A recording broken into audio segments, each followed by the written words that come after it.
I think everyone needs something to do. I think you're looking at a culture in which hobbies have like disappeared. Like, what do people do?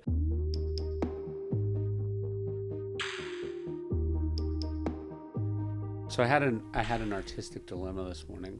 So I was swimming at Barton Springs, and like when I first moved here, you couldn't see any buildings from Barton Springs. Now there's all these like beautiful big skyscrapers. Yeah.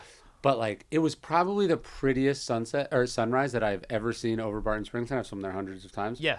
And I just started. I'm swimming, and it's that kind of violet crown, and it's like purple and orange, and it's reflecting on the pool and on the glass. And I was like, should I get out and take a picture of this, or should I keep swimming? Yeah. Like, it's probably the best one I've seen. And then I was like, should I try to capture it so I have it, or should I respect the work? I was like, I think Austin would appreciate this artistic dilemma. Absolutely. This happens with kids all the time. Yeah. They're doing something really cool, and you're like, oh, I gotta should get get my this. camera out. Yeah. I should get this. And then the minute you do, Yes. it's over. I think it's observer effect. They talk about that in physics, that like by observing something you change it. Yeah. So like that's how I feel about it. I'm like, let it be. That's what I was like, you know what? I'll do it. Or I was like, if it's meant to be, it'll still be there when I'm finished, you know? Yeah. But also like, yeah, the experience of working out in this thing, like swimming while it's happening, that's special too. And to lose that, to capture it, to show it to someone. And also it's like there's no chance that the picture of it is going to I'm not a good enough photographer to do this justice. I can imagine it, and I can probably sit down and write about it at some point and get closer to whatever shitty photo I would take of this. Totally. Although I love those stories of like Oliver Sacks like having a notebook by the pool. Yeah. And like getting out and like scribbling. But that's not like an idea, right? You're trying to like, if it was something out of your mind, it might be worth like stopping your swim for like a good idea or something. But it's sunrise. It has to be. It's like the Mitch Hedberg thing of like you have an idea, you're laying in bed, and you have to either get up and write it down or convince yourself it's not a good idea. No good. Yeah. Yeah. There'll be another one. Yeah. There's that great like there's a great. Before she wrote her like really popular books, why am I gonna forget her name? Elizabeth Gilbert. Yeah. That Tom Waits profile she did in like the early 2000s. I haven't read this. It's great. Yeah. I think she might write about it in Big Magic, but it's a great profile. Like her journalism like before she blew up is like I really like. And she's following Tom Waits around, and he talks about songs, you know, coming to him when he's driving. He says, "Can't you see I'm driving?" You know, he looks up and just like says later, you know, because he's like, find me in the studio. Interesting. So that like that thing of like when you pull over, when you write things down, like it's a great question. Yeah. Yes. And then when also can you just enjoy the thing that you're in and be it like a civilian? You know what I mean? Yeah. Like I had on the way over here, I was going to ask you what the hell you do on the way to Austin. Yeah. Back and forth. Mm-hmm. But the thing I was doing was I never get to listen to audiobooks. Yeah. Because I just don't have that time in my life. Like, unless I'm making collages or something, I just can't listen to words. So I was listening to C.S. Lewis's Surprised by Joy, his like autobiography. And he said this thing about like, oh, you know, just keep your mouth shut and your ears open and you'll find everything you need. And I was like, do I like what? How do I underline this? Right? I was like, I think that's the problem with audiobooks. You know, I love anything that gets people reading, but I would say there is something you miss in the experience. That is. It depends on what you're reading for. If you're reading for entertainment, it's probably fine. Right. If you are reading to use what you're hearing creatively, probably woefully insufficient. For what we're doing, like in our work, trying to scrape these texts out for something we can use. Yes. The kind of like pillaging and like scavenging, it's not great for that. And I do like it for fiction. Yes. So maybe I don't know. But I'm also like, I like listening when I'm doing the dishes, because then I'll just stop and I'll have the ebook. Yeah. I'll just like look it up and highlight it and whatever. Well, I started doing, I'm almost exclusively physical and always have been. Yeah. And I started doing audiobooks or sorry, ebooks more recently because as my kids take forever to go to bed. Yep. And so I'm just sitting on the floor in the room waiting for them to fall asleep. And it's like, am I going to read news articles or respond to emails or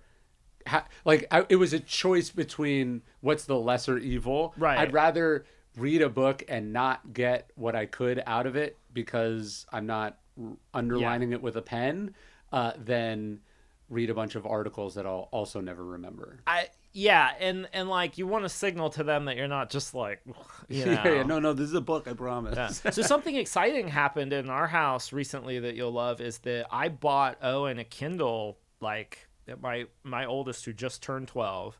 I bought him a Kindle like years ago, and like he sort of read it, but like mostly he's just like books from the library and like whatever we have in the house.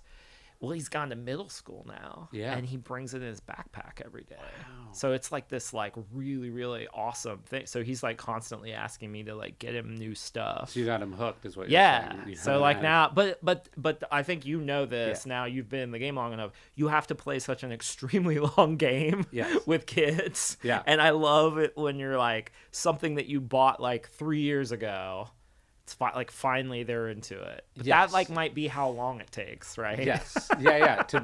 No, totally. Well, you asked me why I wasn't wearing a band shirt, so I took my son to an Iron Maiden concert like last week, and then which I had to sort of bribe and because it was like another thing. We're gonna go see my grandma. It was like this whole thing, but I was like, look, I'll do this, and he's like, okay. And then he had like an amazing time, and then we're like in the car driving around. He's like, can we listen to it in the car? And I was like, oh, I got like really excited. You're like trying to be cool but not freak out, like. Well, and then we're home, and his brother is jealous, which I didn't expect. Is that we got to do this? Because, really? And he was like, I want to go to a concert. And I was, and we saw Judas Priest played, and then Iron Maiden played. And I was like, well, Judas Priest is playing like down the street, like in 3 days. Do you want to just go to that? I just sort of threw it out there because like kids are always whining about stuff, but then if you call them out on it, they're like, well, I didn't actually mean it. He was like, yes, I want to go. So we went. So I took them both. Yeah. And then as we were leaving, I was like, this is what I wanted. This is it. It's happening. I was like, it's happening. On, They're excited to see bands that I like, and I'm doing, and then it was just like, I was trying to tell myself, this is like a Stoic thing I think about. I was like, this will never happen again. They'll never want to do this with me ever again, but it happened once. So it can never go away. Yeah. It happened. Yep. That's what I was thinking. And you just like suck. It's like the sunset, right? You're just like, there's that, William Blake thing about how you hold eternity in the palm of your hand. It's grain all of of it sand. right there. Yep, it's right there. Yeah. Where did you see Judas Priest? At Coda. At F1? Yeah. Oh yeah. It was crazy. And then I was like, I bought Clark like a tour shirt, and I was like, dude, you have a tour shirt for a band that you saw 2 dates on the shirt? I was like, I've never even done that that's before. actually you're like a deadheaded or something now. You're like a follower. I think Rob Halford's like really interesting. Have you read his books? I haven't read his books, but I've read about him. Both his books are very good. Well, he's a super literate guy. Have you seen his like reference section that he has? Yeah. Yeah, I love that. Like he's one of the most literate lyricists, certainly in metal. I mean, what was also weird is like it wasn't until I saw them the first time that I was like, oh, I forgot how deep their catalog is, because they're like, you think heavy metal, you think the 80s, but they had a bunch of hits like in the 70s. Yeah. And so you're like, oh, you were like a hard rock band, and then heavy metal, it was invented, and you became that. Yeah. I was just like, I was shocked at how many songs of theirs I remembered and liked. And then I wrote a Daily Stoic email about this. But you got another thing coming. Yeah. The expression is actually, you've got another think coming. Yes. That's one of those weird things that you're like, what? Yeah. Which is itself kind of an illustration. Like, what an think as a noun is kind of amazing. But you know what an eggcorn is? Like where you hear a word wrong. Yeah. And you interpret it. Because the song is so big, we think you got another thing coming. That's the expression, which you might have another thing coming. Right. But the expression was, you've got another thing coming. It's what you would say to someone who's wrong about something. You would be like, I don't know, you got another thing coming. Like you got to think. Like when we say, you ought to rethink that. That's what the expression means. I mean, the other thing I love about Priest, not to get too into this, is like Rob Halford brought leather and studs and stuff into metal because he's a gay dude. Yes. So he's going to all these clubs and stuff. So this heavy metal music that we think of this like super hyper macho or whatever, Yes. they get all this leather and gear stuff from this dude who's been to these clubs. Well, you should read his first book is good. His second book is also good. But in the first book, he talks about, so he came out on accident. So he was like, he was being interviewed on MTV in like 1997. He'd already left Judas Priest. He was in some weird kind of like some weird metal band, and they asked him some question, and he just goes, well, you know, as a gay man, and they were just like, what? He just said it? And he just said it, and then he realized as he's leaving, like, oh shit, I just like came out on television. Yeah. What's going to happen? And like what I remember as a kid being into heavy metal and growing up in a fairly conservative place. So this would have been like reading that and going, oh, okay, that's when that happened. I would have come to Judas Priest like maybe 4 or 5 years after that, right? And so, and then I remember going down the rabbit hole and then finding out that he was gay in a conservative place where being gay was still not, and then going like, oh, and people in heavy metal don't care. Yeah. And it was like, so we like the importance of representation and seeing someone and then finding something out about them that you thought mattered and then realizing it doesn't fucking matter. That was a thing to me that changed. It was like one of the first times you're like, oh, the things I've been told as a kid or told in church, they're not true. And that if they were true, then I don't get to like this thing that I obviously like. And so I'm going to choose the music that I like over the cultural stereotypes or assumptions that have been foisted on me. I think that's what music is so good at, and that's why people are so like, especially back in our day, you know, I mean, like people, it is subversive. Like it gets into, you get these little like suburban or rural kids listening to this stuff. And they're like, what is this? And it's like a portal. Yeah. You know, it's a portal into these other cultures. Yeah, or you're like, oh, there's a person of this race, or you listen to System of a Down, and then you're learning. It's this eye-opening thing because you like what you like, and then you go, oh, I didn't know it was connected to all these other things, and it opens up your horizons. Because music hits your nervous system first, like yes. it hits your sensory stuff first. It's not like an intellectual thing. Yes, but then it becomes that. Yeah. Right. Totally. When you totally like dig in. Well, that is the unfair thing as a medium. I think you and I have talked about this. Is like what a song can do in like 3 seconds. Absolutely. You could put everything. Me at my highest level in my best work, all of it combined is going to be a fraction of how powerful like an opening riff or a drum fill. You know what I mean? Absolutely. It's like no, or just a vibe. It's like I spent 5 years thinking about this, crafting it, and you captured in a vibe. That's music. Yes, that's that's music. And I don't know many writers who wouldn't truly prefer to be musicians in their hearts. Of course. Yeah. Like it kind of sometimes it swings both ways, but like I just think that music, I've said this over and over again, I'm with Nietzsche, like without music, life wouldn't be worth living. I truly think it's the best art form. Yeah. And I think it'll be the thing that, you know, when our civilization collapses and like we're all, you know, scrounging around, people will be beating on a drum or singing together. Well, what I was thinking at this heavy metal show is like, obviously heavy metal is relatively new. It's like a 50-year-old medium. And I was just like, but there's something that you hear and you're like, this like for someone who, if you like heavy metal, you hear it and you're like, fuck. Yeah. That, right? Yeah. And I was like, oh, this must have been what, like, those people have always existed. It's not like someone invented a thing, right? Like, they didn't invent the need or the connection, right? Like, they only invented the expression of it. And so there must have been people who were just like, I only like heavy opera, or I only like heavy that like it was like all the other mediums and arts were just insufficiently heavy until we got to this form of heavy. Do you know what I mean? Yeah, I mean Beethoven's pretty heavy, you know, stuff like that. The thing I really like about music is just that it goes through time. I mean, recorded music is like one thing. You can listen to the same riff in the same room, recorded on the same equipment that people 50 years ago did. And I think that's amazing. But I also think there's something about recorded music in the sense of like, like a score or something. Like I play piano.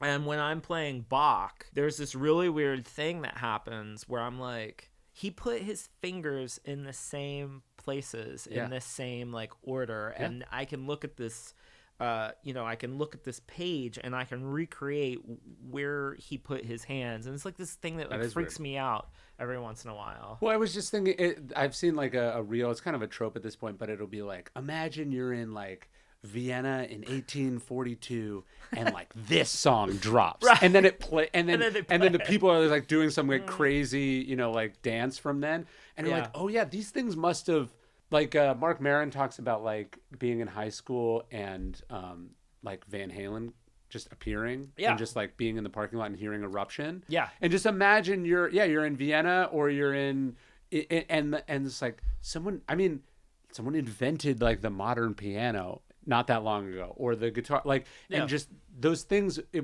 would have been the same sensation where people are just hearing it over and over and over again, and they're just obsessed with it. And it's just a huge, I was just talking to someone and we were talking about how there was this play in the 1700s called Cato, which was written by Joseph Addison, that was just like this enormous hit. And it was such a big hit that Cato became this popular figure. George Washington puts on a rendition of it at Valley Forge. It was Hamilton.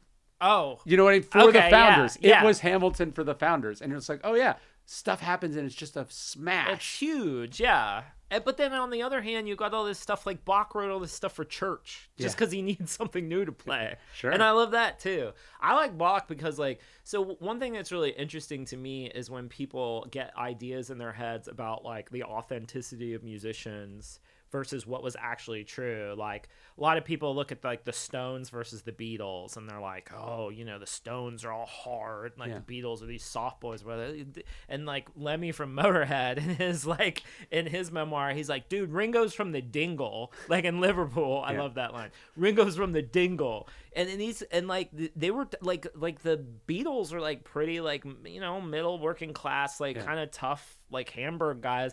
The Rolling Stones are all art school brats. Like they're all like going to art school and like prancing around. So like that's interesting to me. But like I guess Bach like grew up in this like super tough environment that I just didn't know about. That like when you listen to like early rock, it doesn't feel heavy. But Johnny Cash was heavy. Like there was a heaviness to this stuff and a transgressiveness to it that is lost because you heard it. You saw infomercials for it as a kid selling, what I mean? Link Ray's Rumble has been in like how many like you see them as like black and white photos or videos and they're wearing suits. It doesn't feel transgressive, but it was compared to what came before. It was massively transgressive and heavier than anything that had been made. It rocked harder than anything that came before it. It also, early rock and roll was dance music. It was supposed to be played when like people were dancing and like dancing like was this very like social sexual thing. I mean, when I was growing up, music really became like it became like a solo endeavor. It was like something you like listen to in your room or like something on headphones. So like when you're talking about that heaviness and hitting and stuff, that's like, it needs to sound, when like the first lines of like Iron Man or like War Pigs or something comes on your stereo, that can be like a sonic experience that you can have on your own. Yeah. But I do think that like when I think about that early rock and roll stuff, I'm like, because you like look at Elvis and you're like, oh yeah, fine. But then you think about being a kid in like the 50s and you're at a dance. Just the fact that it was plugged in and amplified. Yeah. There was a machine energy to that would have been unfamiliar if all you had previously heard was like a piano in a bar. Yeah, and I mean like the history of technology in music is really interesting. Like if you read about the history of microphones, like what we're doing right now, like you wouldn't get like Frank Sinatra or Bing Crosby without the microphone. Yeah. Because they couldn't croon. So microphones being able to be amplified, that invents a whole singing style. So when you hear Sinatra and he's like strangers, it's real croony, that's because he's at the mic and he could be in a dance hall in Yeah. front of people and he could sing softly. So that changes everything, right? So to have amplification means that you can like play more subtly. It changes the way people sing. Like Billie Holiday, that's another example in jazz. You know, she can get up and kind of do that like croony thing. So like it's really interesting how technology and music, you really like can't pull them apart. And how recent some of this stuff is. I mean, there are still some people alive born before jazz was invented. Maybe, yeah, maybe. Like we're yeah. right. Like yeah, there's like like a 100-year-old. Yeah. Yes. Yeah. Right. It was more common Right. when we were kids, but like Right. it's the last surviving people Yeah. to live before effectively any form of modern music. Some of those people are still alive. That's insane. That is insane.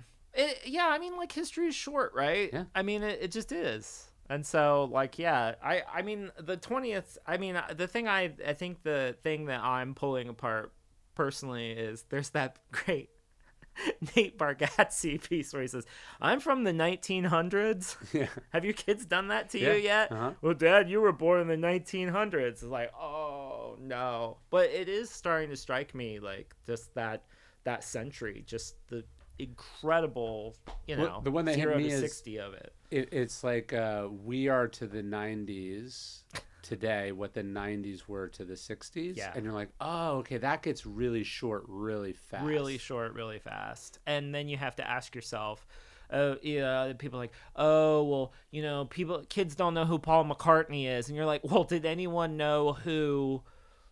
I can't even think of. Sure. Of a music, you know, because Paul McCartney in the 60s, you go back to the 1910s, you're almost at like recorded music. Yeah, So right. it's like you can't even come up with a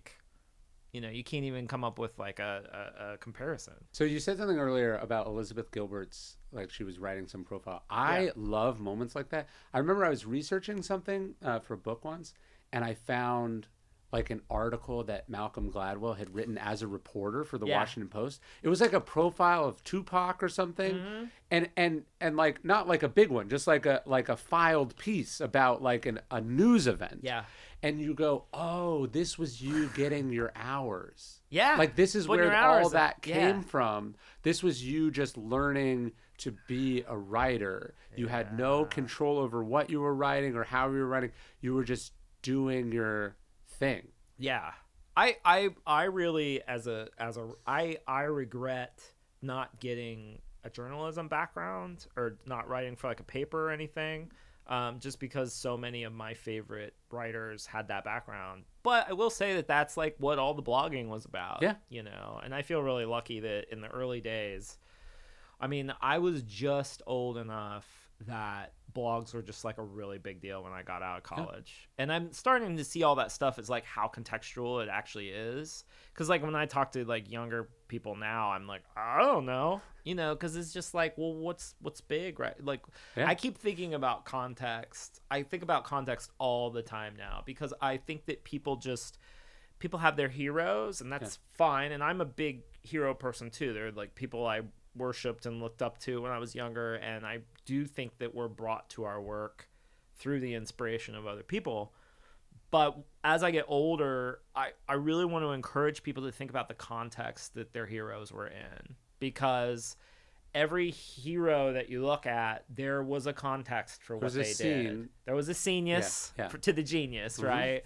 And I just think that's like something that like the older I get, the more I'm just like trying to drill in. Like I think. But what is that? What does understanding that give you then?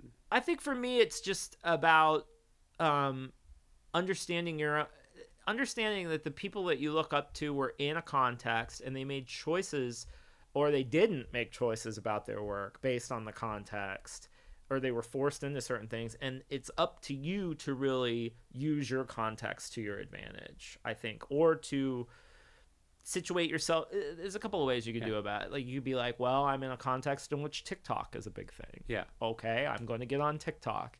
Or you could do the opposite. You could say, I'm going to do interviews with people with a typewriter and mail them the question. Sure. You know, it's that, but it's understanding that, you know, that the people you look up to were existing in a very specific context. And when it comes to comparing yourself, like I think about Vonnegut all the time. Like Vonnegut, has the little bit of journalism career, PR guy, but then he gets, he has a really good, solid middle class life for a while, writing these stories for these magazines because people read magazines, right? Sure.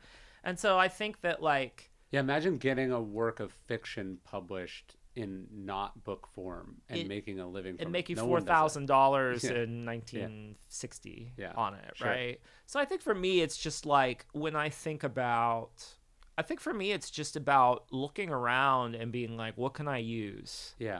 Just being really open to thinking deeply about your context. I'm not sure that anyone doing this, by the way, intentionally would really help. I just think that as I've kind of gotten a little bit older, I've just understood the context that I grew up in and that I came up in. And I just start to see, this is you were just kind of taking advantage of what was available to you. And one way forward might be to just keep doing that, to keep or even just understanding look, this person, there was economics and incentives. Absolutely. And a business structure. And a lot of that is no longer true. So you can't just you can't sit down and write your book of Joan Didion essays. Yeah. She was a well-known journalist. And there was also a whole scene that would review and talk about there was you can't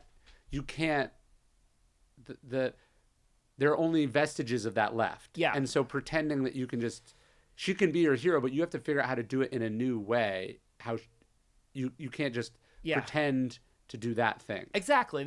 And you put it much more eloquently than what I was trying to say, which is there was an economics, there was a context, there was an incentive. Yeah. People complain about music today, and I'm like, well, is it possible to make a living as a working musician?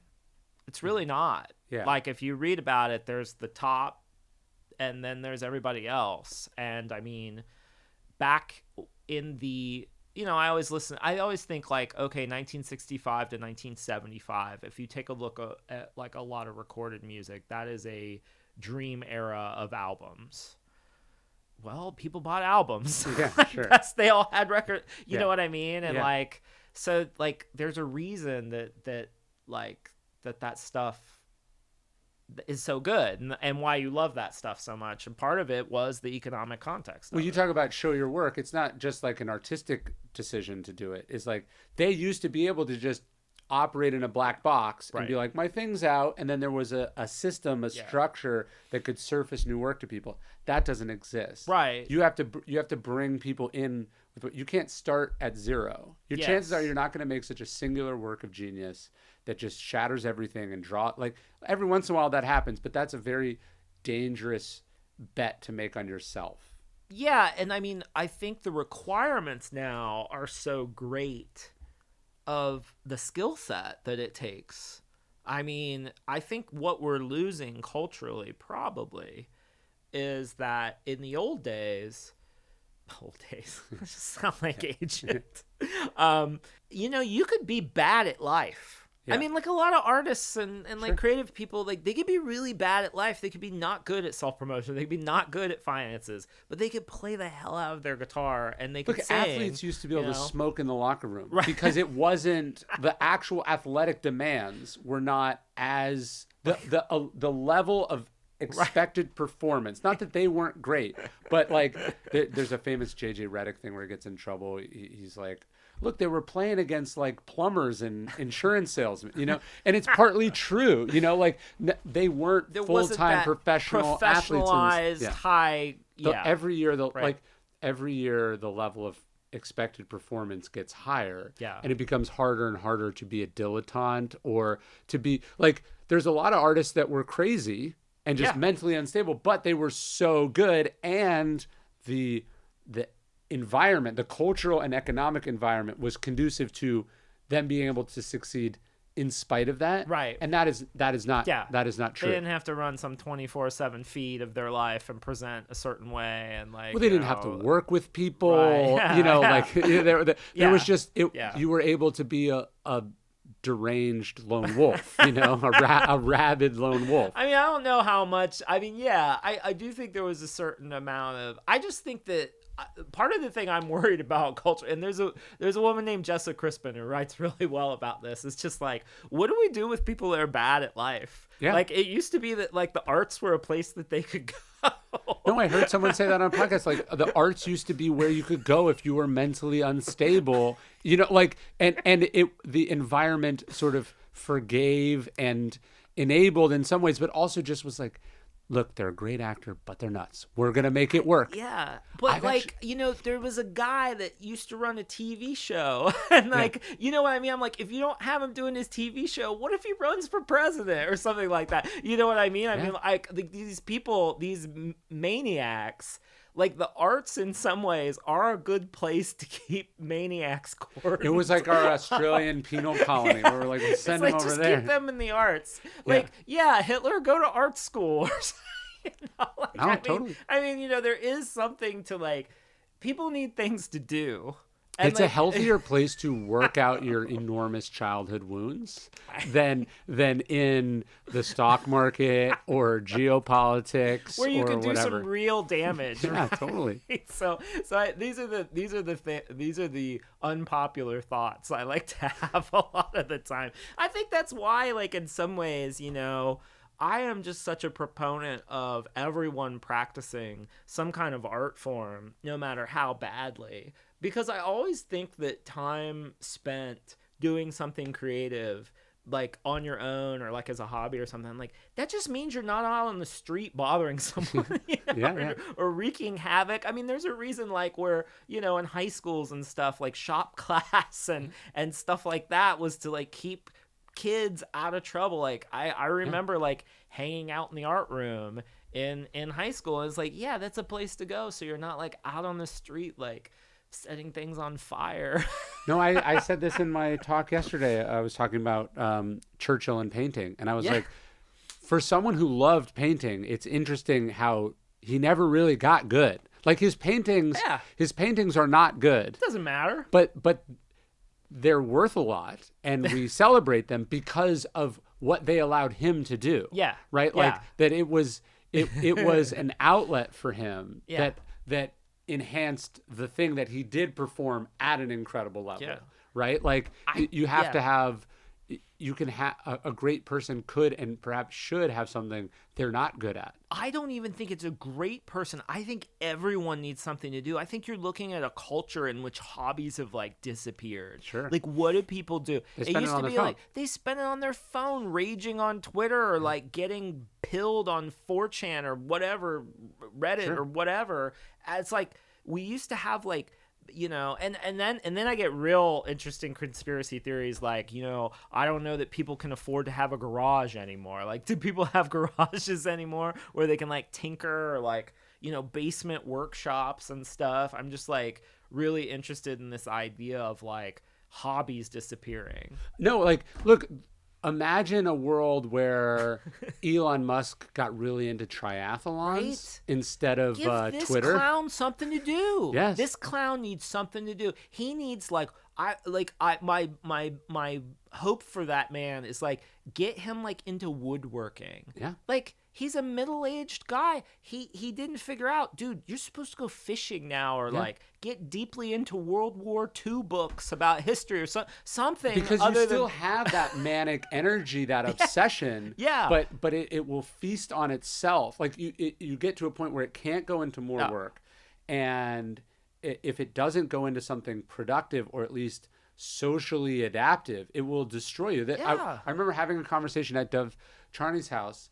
And I was like, does Dov have any hobbies? You know, and I remember Robert Greene went, sex is his hobby, and it was like, that's a bad hobby. That's a bad hobby, gonna get bro. you in serious trouble. Yeah, and for that's sure. what happened because there is, I think, and I've read some book about this one time, but there is many successful driven people in office have some kind of, if they're not outright bipolar, there is a manic energy and an OCD tendency, an obsession, and that can serve you really well. Yeah.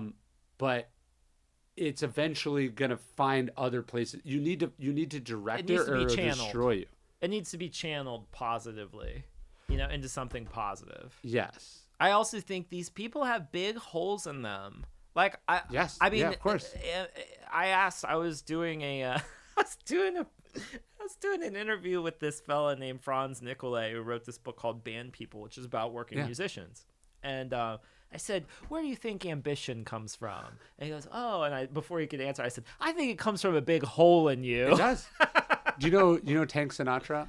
No. He's like a big meme Instagram account. He's a great guy, but Yeah. he has this thing I think about all the time. He was talking to he's been in recovery for like 20 years or something, and he was talking to someone, and he was like, we all have some way to fill the hole. You know, he's like, for some of us it's sex, some of us it's drugs, some of us it's drinking, some of it's work, and the person was just like, what hole? And then he realized, it's like, oh, that's true. Some of us have this problem. Some of us don't. Some of us are just well-adjusted regular people. Yeah. And so I think it tends to be what drives you to go past where most people stop is that hole. And so then you get it and you realize, oh, it didn't fill it. You've got to find something. Yeah. Because a normal person doesn't take the $200 million they made from PayPal and dump it into rockets. That's crazy. Right. But then it works. And then you're like, well, then I'm going to start an electric car company. Yeah. And then you're like, and then I'm going to make a solar company. Yeah. And then you're like, and then I'm going to make a satellite company. And then it's still not, because the hole is, some of us, the hole is so deep. Yeah. And then you're like, oh, actually I need to, then he makes up, he's like, now the thing is the woke mind virus. Now you've made up a thing. Right. Yeah. And in a way, you can see why you make it up, because he's already tackled all the hardest problems and solving them, which he did. You have to give him credit for doing. Solving them didn't do anything. Some engineer did for him, but okay. Yeah. But I'm saying he built a company that did the thing. I know what you mean. And so it's like, oh, if real problems won't fill the hole, perhaps a made-up problem. But we know this. Yeah. Like, these guys can't just sit in a room with themselves. That's what Blaise Pascal said. They can't do it. Yeah. And that's what you have to do. And that's what you have to figure out. You know, it's easier. It's easier to start a rocket company. Absolutely. Stephen Pressfield has that line about, like, it was easier for Hitler to conquer Europe than to be a painter. Yeah, I mean, like, it's easier to do all this stuff than to sit with yourself and really get comfortable and be a human being, or not be comfortable. Well, to go through the discomfort. Which is why it drives you. Yeah, yes. Exactly.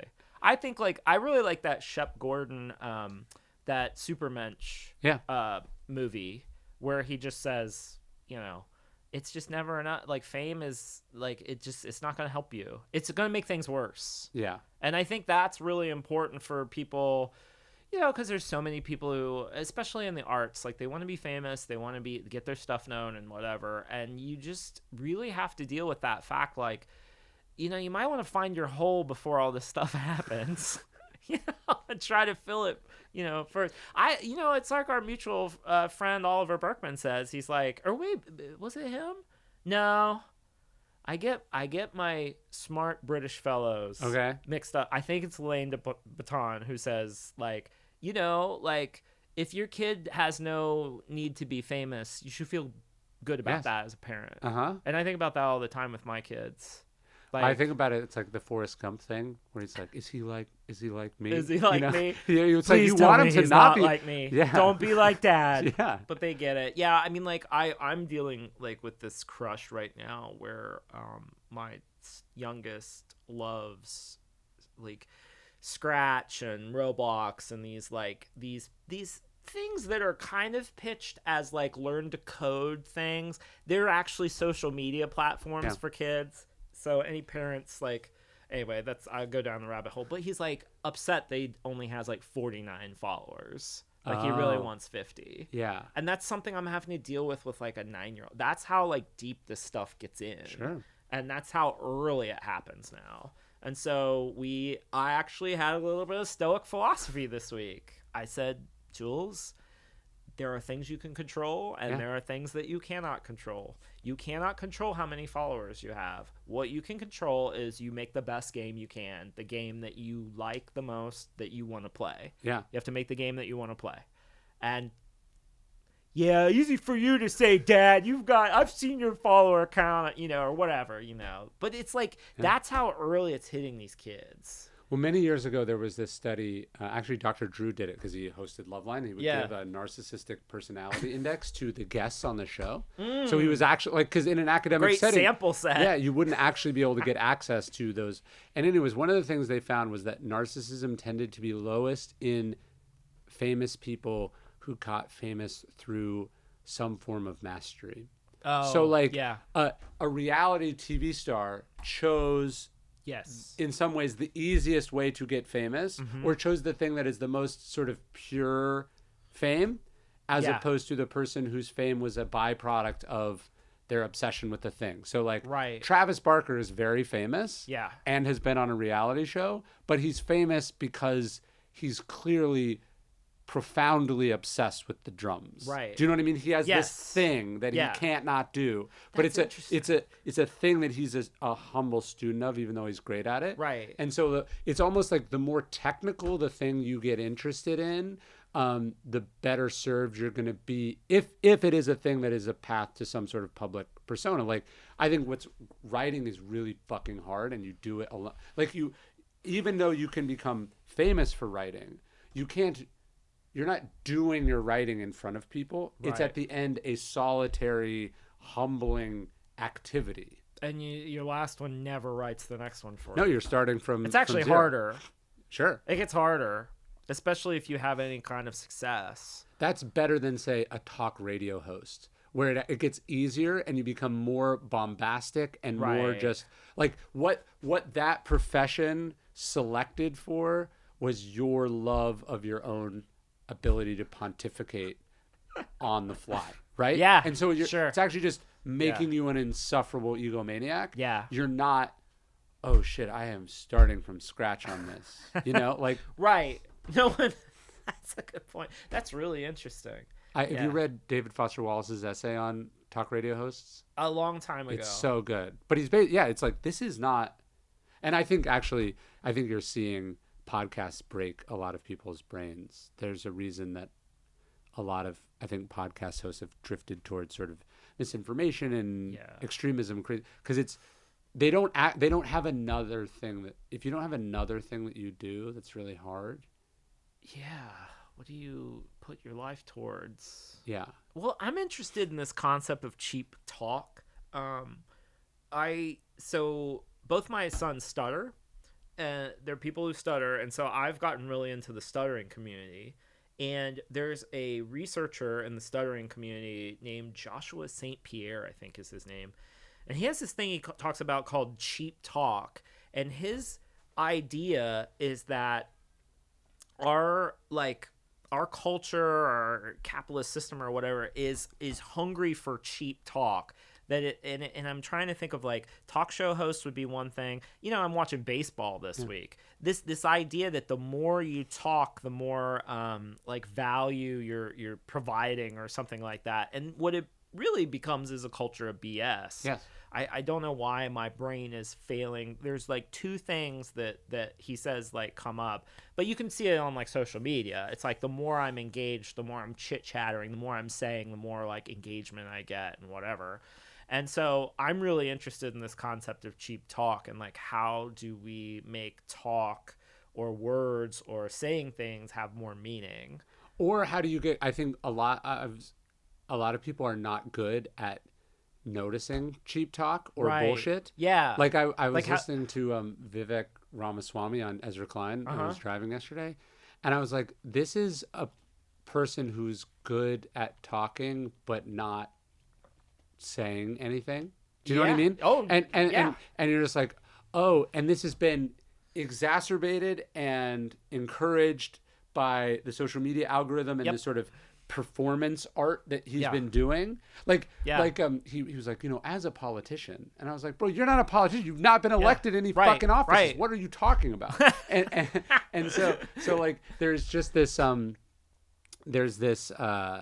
I think one of our major problems as a society is we're not good at identifying like good bullshitters, because we're encouraged to do it from the minute we're in school onwards. To like, bullshit. Yeah, because if you think about like John Warner has a great Substack. He's the Biblio Oracle, and he's written a couple of books about how writing is taught. And he's working on a book right now about Chat GPT and like how AI and writing is his like beat. He's really great on this subject. But what he talks about is, and I think about this all the time with the arts right now, is we've already taught kids to bullshit in their essays. We've already encouraged them. If you think about the way writing is taught in school, we've already encouraged them to have a lot to say and to say a lot and say nothing. Yeah. Just by the very structure of like, write me a 500-word essay on this thing. Right. It has to have an introduction.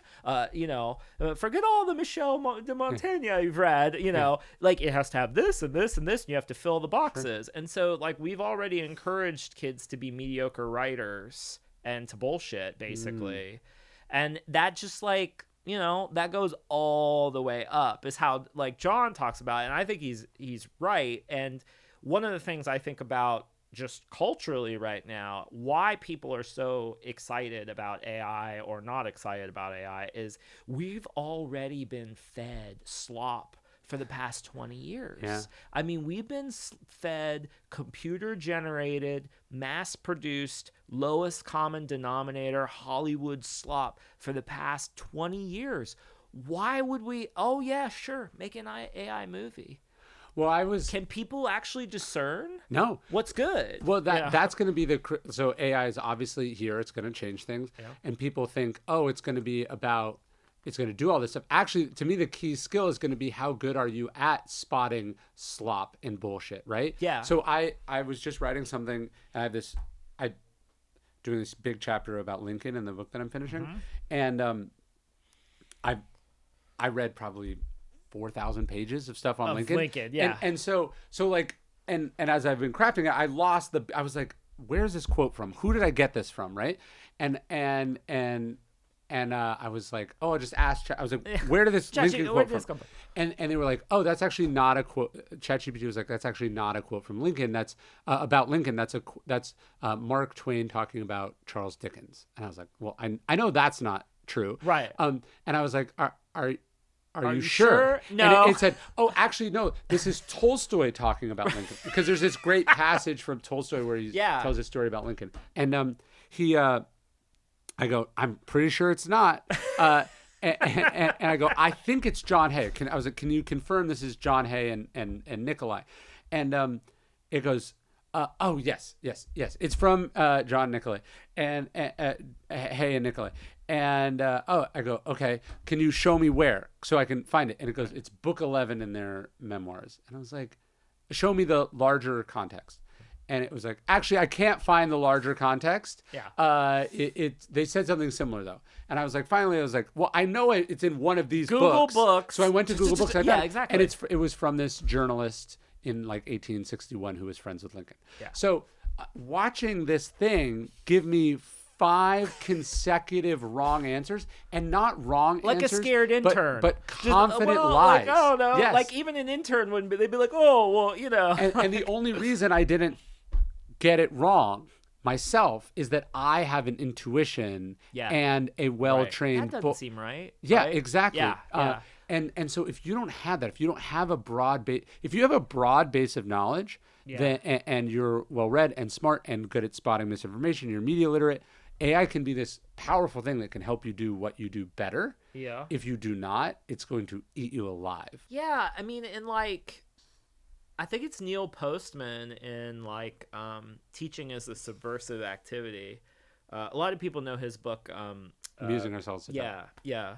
But Teaching as a Subversive Activity starts out, and he says the primary goal of education is to establish a bullshit detector in students.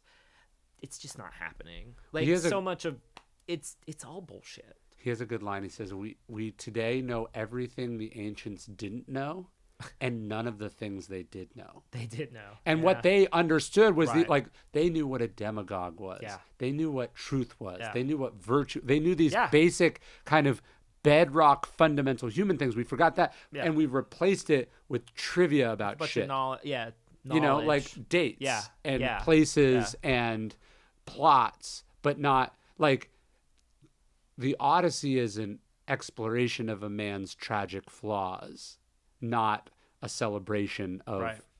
Like Odysseus is the bad guy in many ways. You know what I Right. mean? Yeah. And that's what it's a complex exploration of. Yeah. And so, and there's this great passage from Seneca where Seneca's like, it doesn't matter where this happened. It does. And then I like, he's like, it doesn't matter the dates, the names, the places, the thing I remember learning in school about the Odyssey. This is what I don't remember any of that. I remember discussing whether Homer was actually the author of the Odyssey or Right. not, and whether he was blind or not, Right. and whether it was an oral poem or written down or not. All fundamentally Right. irrelevant things Yes. when you're talking about one of the greatest works of art of all time. He's saying what matters is that you are, Seneca goes, what matters is that you are lost at sea and the gods are angry at you, Right. and you are being tossed about and you are trying to get home. That's what you're supposed to take from the Odyssey. I think that's something that you and I really share, is that we go back. That it's in old books that we find so much. I think that the old books are so estranged from our current context that you have to do the work of. First, they speak directly to the time. I mean, like, I was reading a Michel de Montaigne essay this morning. Which one? On divination, or not divination, prognosticating. Yes. It's like an early one in the book. Perfect for right now. Yeah. Like, just like, you could not get a better essay for this moment. Sure. Because he's talking about all these people trying to predict the future and all this stuff, and I just thought, God. Okay, this is like 500 years ago, and this dude's just like nailing it. Like, what good would it be if you even knew how it was going? Then you'd suffer twice, right? Yeah. That's the great thing. But like, the thing is, you're right. Like, they knew something essential, and I think that's why it just like speaks to now. But I like the way that you have to kind of translate it to your moment, particularly when you're like younger and you don't get that like the old can speak to the now. But that's what Montaigne was doing. Yeah, He's taking all these retires old- and he retreats to his library Right. because the world is fucking insane, Right. and Yep. people are killing each other, Yep. and there's these massacres and this religious Plagues. persecution, and he's basically a secret Jew, and so he's not even Catholic or Protestant. He's like a third enemy, and he's just like, I'm just gonna go here and I'm gonna read my books. Yeah. And he goes and he's reading the Stoics, and he's reading Socrates, he's reading, and then he's translating it. Did I give you that book, the Zweig book on Montaigne? Oh yeah. And then for people who haven't read it, it's one of the greatest books of all time.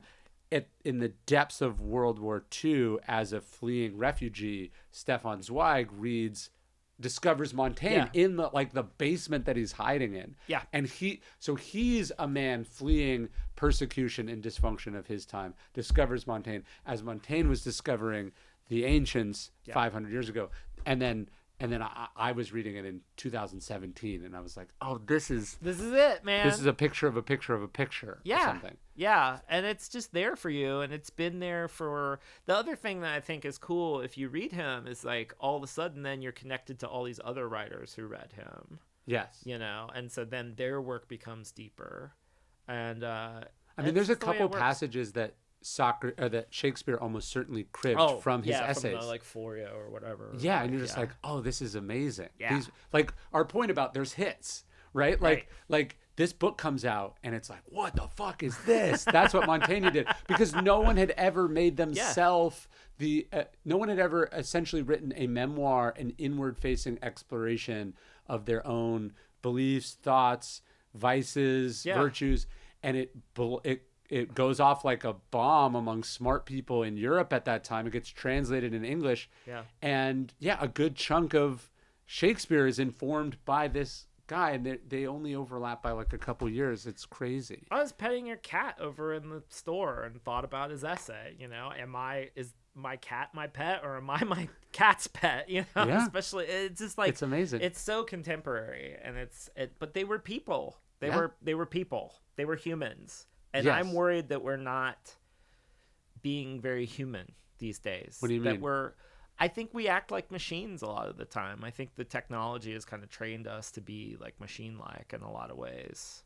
I was thinking about that actually when I was driving back from dropping my kid out from school. I was like, all these people are just Like we're scared of robo taxis or whatever, but it's like you're just following what the thing in your Yeah. But also, if you didn't, you would like.